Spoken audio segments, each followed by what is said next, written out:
Hello guys, welcome back to my YouTube channel. You are watching me, Lindsay, and for today's vlog, I will share with you my calorie deficit vlog part 2.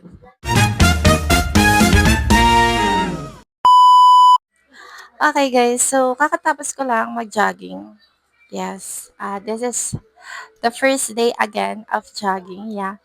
So, I think nag-stop ako for like, hindi ko na maalala, pero parang 2 weeks mahigit, no? Kasi, meron akong pinagawa na bawal ng heavy exercise. May kalaban akong sa vlog dito ngayon. Si Aya, may kausap siya sa Roblox. No? So, may pinagawa ko sa mukha ko na bawal siya ng heavy exercise after. So, yun na.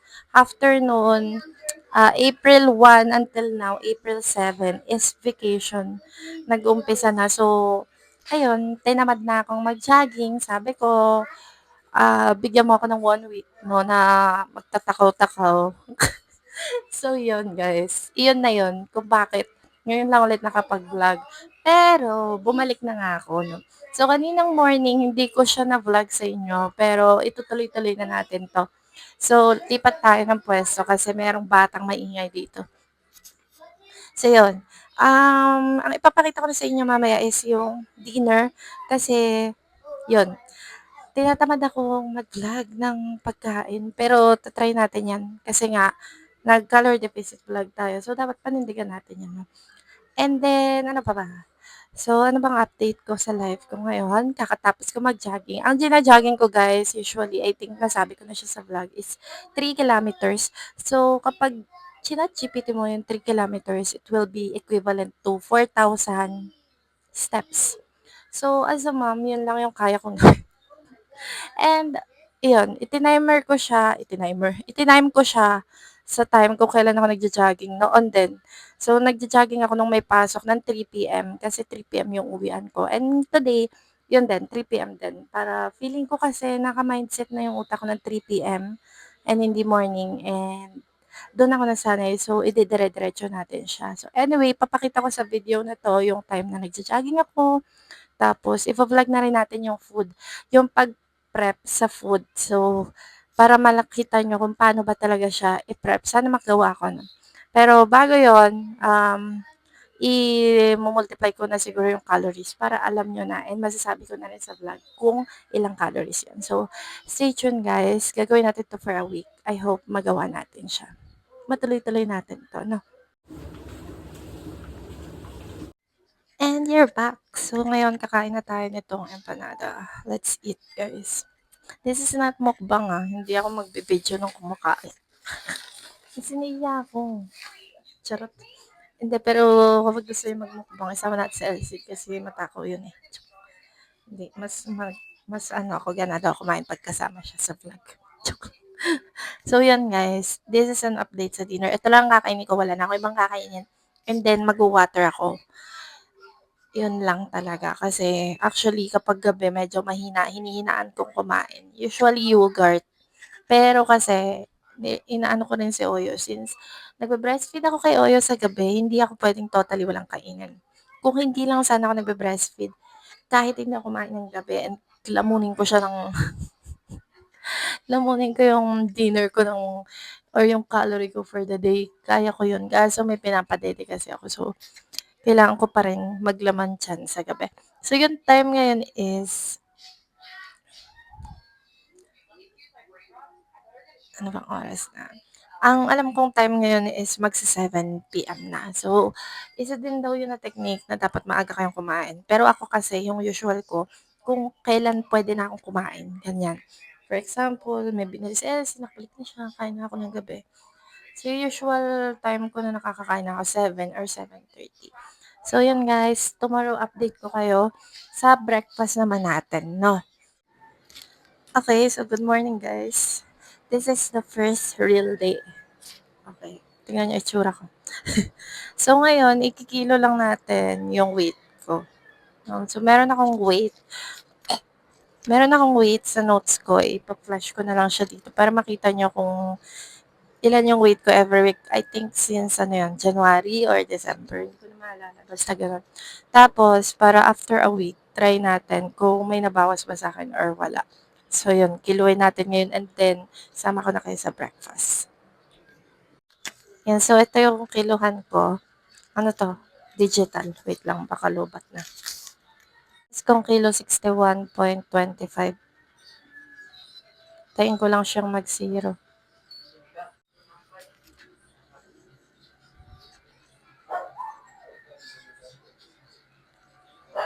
So, 60.85.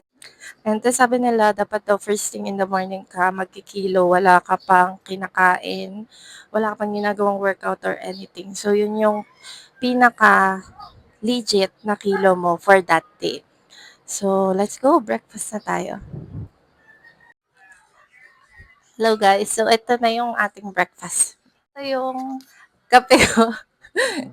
Yung black coffee. 2 calories yun.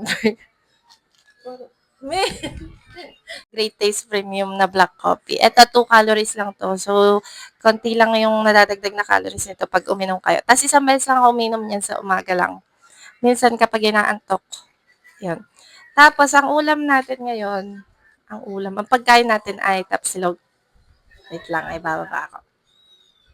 Ayan. So, binili lang namin to sa Icams. Tapos, ito yung pang kilo ko ng pagkain. Ayan. So, pagka kinilo mo siya, wait lang, nagloloko pa siya. Kapag kiniinom mo siya, lalabas dyan kung gaano kabigat. Kagaya nito plato. Itong plato ko na to, binili ko rin to sa TikTok. Yan. So, pag nilagay mo siya dyan, meron na siya agad 65. So, lagi mo ilalas yung 65 dun sa nilalagay mong pagkain. Yan. Tapos, sabi ko sa inyo, di ba na ano ko na sa ChatGPT yung calorie per gram. So, yung itlog, 2 calories per gram siya. So, papakita ko sa inyo dito kung paano ko siya kinikilo. Pero, hindi na ako magsasalita habang pinapakita ko kasi dalawa lang ang kamay ko. Okay. So, yan. Tignan nyo na lang dito sa video yung gagawin ko kung paano ko siya kinikilo.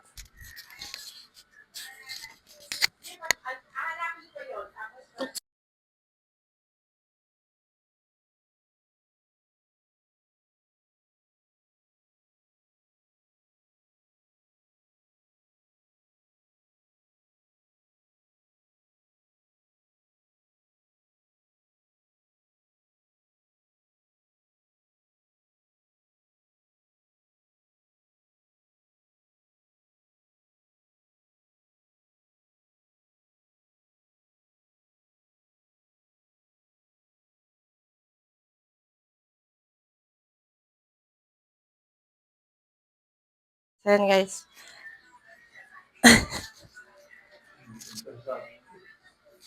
Oh, 110, i-minus nyo doon yung 65 kasi di ba 65 kilos yung plato. Tapos, 2 calories per gram yung itlog.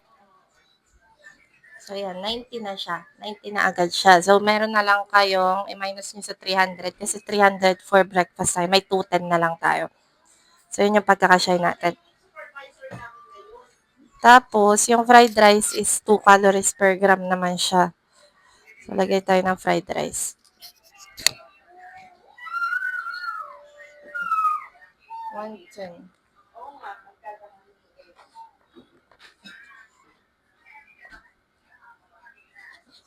10 minus 185 naman. So, meron tayo 75 for fried rice. Ito times nyo rin yan sa 2 kasi 2 calories per gram yung fried rice. So, 150. Plus yung 90 kanina, may 240 na. So, para sa tapsilog, 60 na lang. Ay, sa tapa pala. So, pwede tayo magkaroon ng 46 grams para sa tapsilog. Dinivide ko lang yung naiwang calorie. Sa 1.3 kasi 1.3 siya calorie per gram. 46 plus 185 yun nandyan. Dapat 231 lang ang lumabas. Yan, 209. So, meron pa.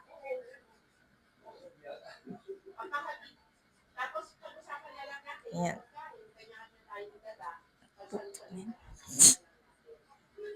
Pagsalusaluhan na siya natin.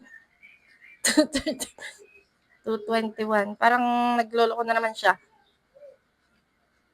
Lang dapat 23. Ayan, 2:32. So, 2:31, hindi ko na 31 sakto. So, yan yung natira. Tapos, ito lang yung pagkain ko. Okay, so yan yung breakfast natin ngayon. Kakain ako.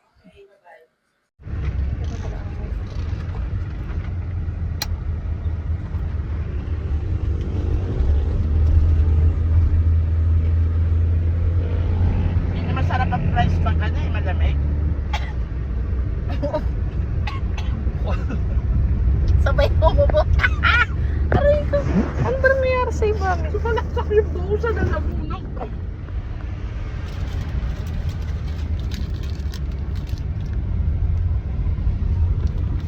So, bubuksan natin yung bintana. Bukas ba? Ibubukas ba? Ikaw, nasa iyo.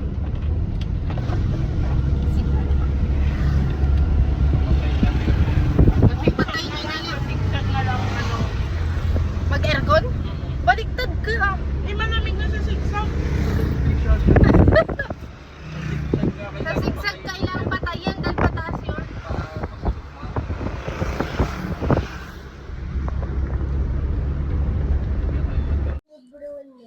Oo nga.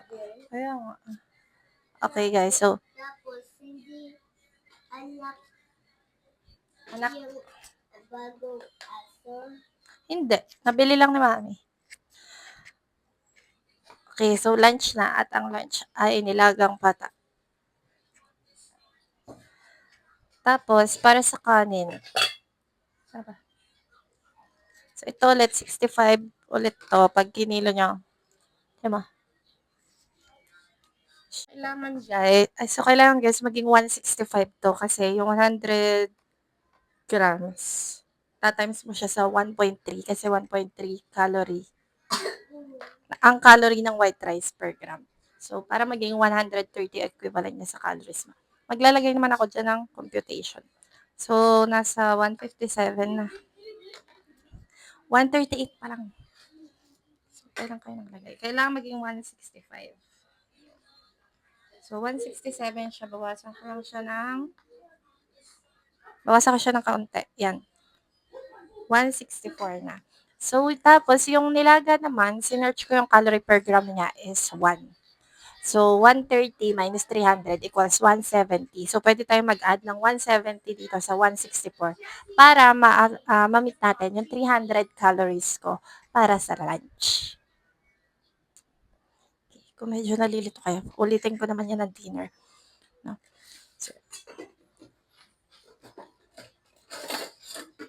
So, 164 plus 170 equal 4. So, 334 dapat yan. Let's go. 164 siya. Wait lang.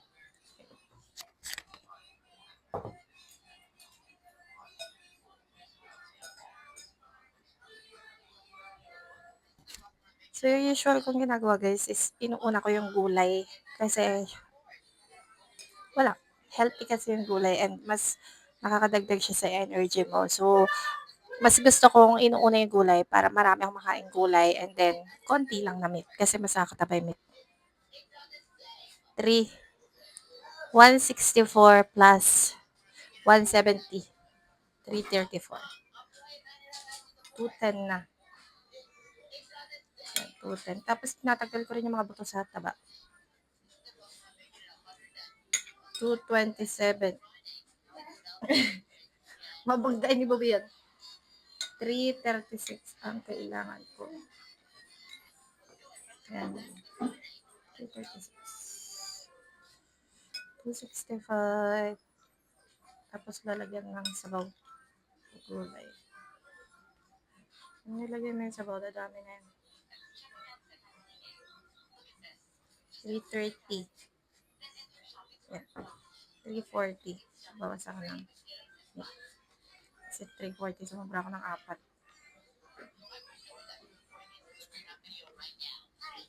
Yan. 335. So, yan na guys, 335 na siya. Ito yung full meal ko. Puro gulay, sabaw. Cha-cha-cha! So, ito yung naiwan. Iniwan ko yung buto kasi hindi ko lang makakain yan. So, kain na tayo guys ng lunch.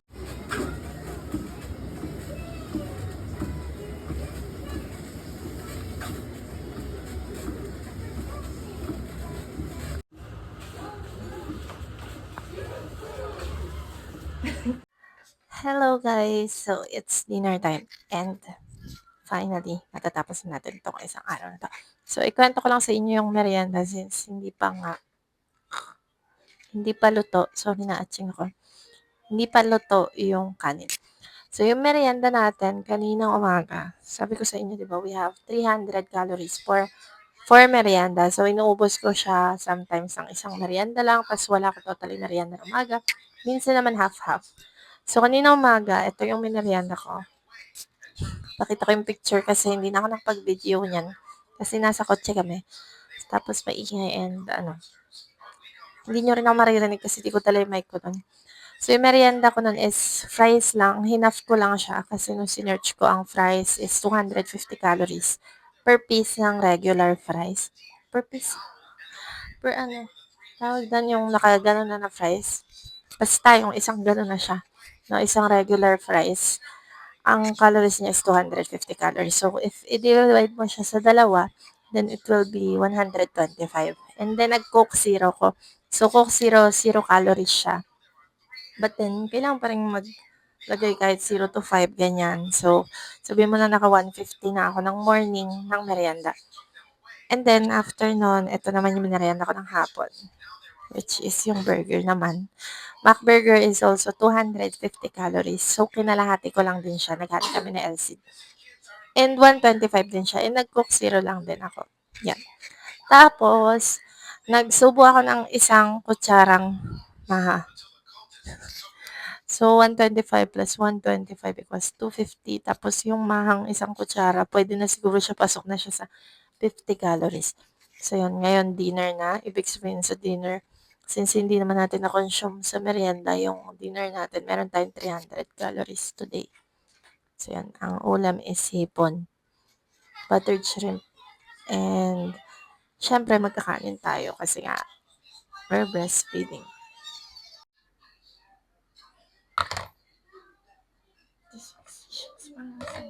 So, maglalagay tayo ng 100 dito. 100. Dito ko na lang siya ilalagay. Kasi medyo malata yung kanin. Yan.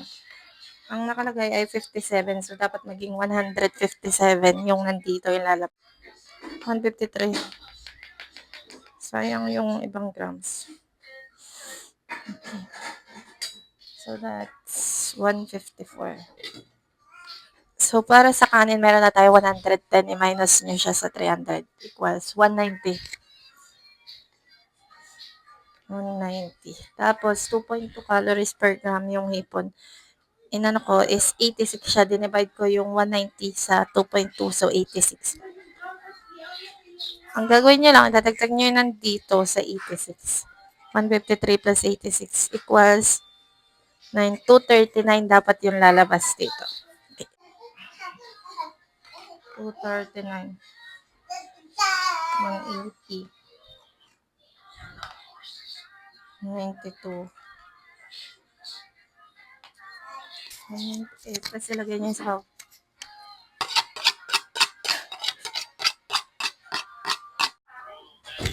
Okay guys, let's eat.